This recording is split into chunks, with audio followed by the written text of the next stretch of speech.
Hello and welcome to the final episode of this season's Inside the Inferno. I'm Adam Noel and alongside me, James Malamus. James, this is a special episode for you and I personally, is that correct? That's right, with graduation just next week, this will be our final show. But don't worry, we will still be bringing a jam-packed show to finish off the year. And how better to go out than with a bang? Well, why don't we kick things off with some ASU baseball? Let's bring in Inferno Intel baseball reporter Olivia Eisenhauer to talk about the team. Olivia, how are you doing? Adam, I'm doing great, but the Sun Devil baseball team is doing quite a bit better. Well, that's good to hear. So what sticks out to you the most at this point of the season for ASU? Well, yes, ASU is a young roster as they are the second youngest lineup among Power 5 teams with 64.8% of at-bats this season being freshmen, but they are still batting 289. And the young roster is the 35th in the nation with 976 field percentage and 4th in the nation with 35 double plays. Lastly, pitching has done a stellar job in getting out of those pickles when it matters most, which is great to hear. If you recall, the 2 of the 3 starting pitchers at the beginning of the season are out because of Tommy John. Bullpen has allowed just over 27% of runners to score, which is huge for a bullpen that is young and is trying to piece together those innings to an extent at this point. Yeah, those are some big injuries there for the Sun Devil pitchers. But Olivia, who are some key names that have stuck out to you so far this season? Yeah, the numbers I'm looking at right now are 6, 14, 10, and 35. And the first 2 being Hunter Haas and Drew Swift, who have controlled a stellar left infield this season, allowing just 7 errors on 252 chances. And the 2 of them, as well as number 10, Sean McClain, led their positions in the league in double plays turned up until this point. Lastly, 35, Ethan Long, the defending Pac-12 Player of the Week, has not hesitated to leave his mark on this team, and he tops the team with 7 multi-RBI games this season and homered in 5 times in the past 7 games, entering this weekend on an 8-game hitting streak. He's also in the top 10 of the Pac-12 with a .600 slugging percentage, despite having 40 or more fewer at-bats as the majority of the Sun Devil starters this season. Yeah, those are definitely some guys to keep an eye out for, and they've really shown up this season for the Sun Devils. Well, with the season winding down, I guess the question on everybody's mind is what's next for this Sun Devil squad? Well, like you said, the season is winding down, but the coaches poll number 26 Sun Devils take a brief break from Pac-12 play this weekend to host Rhode Island in their first ever matchup between the two. And it'll be a fun series to watch on Pac-12 Plus live stream as the Rams claim the Atlantic 10 Player of the Week and Rookie of the Week currently. Olivia, thanks so much for joining us. Now let's send things over to Nicholas Hodell with this week's Pro Devil Update. Thanks, guys. For the first time since the coronavirus pandemic began, minor league baseball is set to return to ballparks all across America. For several former Arizona State Sun Devils, this means a chance to display their talents on the professional level for the first time. Many will be excited to see last year's #1 draft pick, Spencer Torkelson.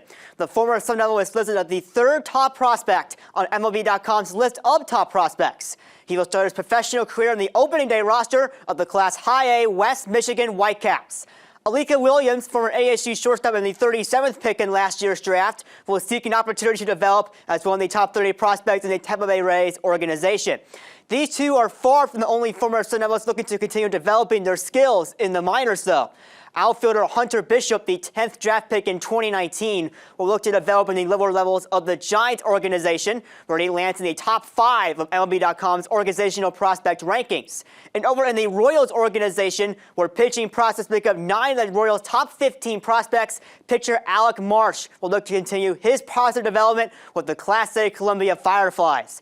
For these 4 former Sun Devils and plenty more, this summer looked to be a glorious return to the minor league diamonds, where prospects finally have a chance to play professional baseball. Thanks, Nick. Now let's stick to the diamond and hear about the residents of Club Farrington, where Sun Devil softball has been on a tear. Ryan Blank has more. Thanks, guys. Sun Devil softball has been on fire in the month of April, posting a 9-3 record and have been ranked in the top 15 for 10 consecutive weeks. With regular season hitting the home stretch, program history is in the making. Star 5th-year senior Maddie Hackbarth is only 3 home runs away from breaking the program record. She currently sits at 18 dingers on the season. The Pac-12 leader in homers and RBIs continues to boost her case as a Pac-12 Conference Player of the Year. Shifting from a veteran star to a young stud, Jasmine Hill was named one of the 30 finalists for the NCAA Freshman of the Year award. This season, Hill is hitting .360 with 9 home runs and 35 RBIs. After last weekend's series against Cal being canceled, the 12th-ranked Arizona State squad is back in action this week for the final time in front of the Farrington faithful in the regular season. They take on the 8th-ranked Oregon Ducks and look to win their 5th straight conference series. Following the final 2 regular season series of the season against the Ducks and the Oregon State Beavers, postseason play will start on May 21st as Trisha Ford's squad has its sights set on their first Women's College World Series appearance since 2018. Back to you guys at the desk. Thanks, Ryan. Now it's time for this week's edition of Inferno Intel Headlines. Adam, there's been a lot of news in the ASU sports world this past week. What really sticks out to you? I mean, first and foremost, I think it has to be the NFL draft and the possibility of Frank Darby possibly being selected either on day 2 or day 3. Right now, projections, not really sure kind of what range he'll be. His name's floated around maybe 5th, 6th round selection, but definitely someone to keep an eye out for as he's had a successful year at ASU. He didn't really get the senior season he envisioned, but definitely someone to keep an eye out for, and hopefully he'll end up making it to the next level.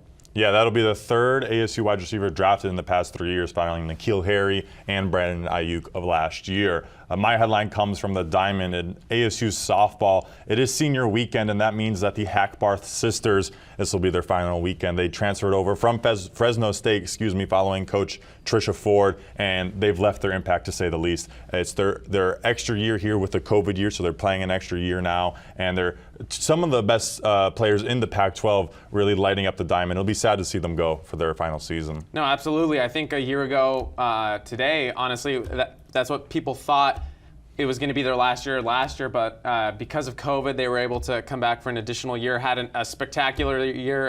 Maddie Hackbarth leading the Pac-12 in RBIs, home runs, really killing it so far. And Kendra, every year she's a dominant player leading off there for the Sun Devils, but definitely a duo to keep an eye out for as it's their final home weekend, and possibly if they're able to reach the College World Series. ASU's a tough team. They've been ranked all season, and definitely a team and duo to keep an eye out for.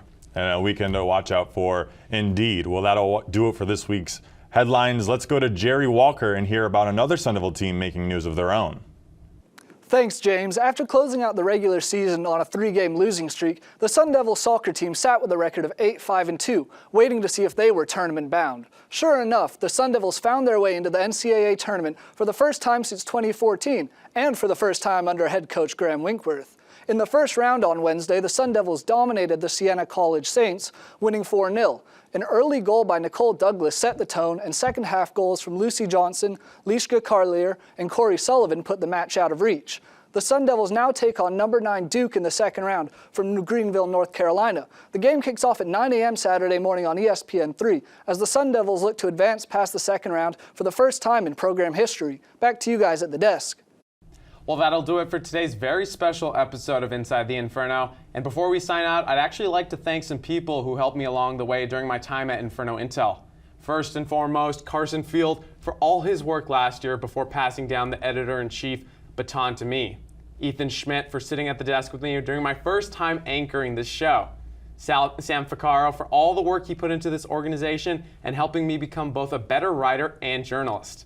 And lastly, Ike Everard for all his amazing work behind the glass and as the producer and director of this incredible studio show. He has put so much work into this over the last year, and I know there's just so many more people that I could thank, and I wish I could in this moment, but a special shout out to everyone who's helped this organization grow and thrive into what it's become. And thank you to everyone who is with us now, who is helping with the studio, and who has continuously provided quality content throughout the year. Just because this is the end for us doesn't mean that the work stops. Inferno Intel is in good hands and will continue to bring you the latest on everything ASU sports. And as always, be sure to follow us on Twitter at Inferno Intel and check out our other work at infernointel.com. For one last time at the desk, I'm Adam Noel. And I'm James Malamus. Thanks for watching, and make sure to tune in next time.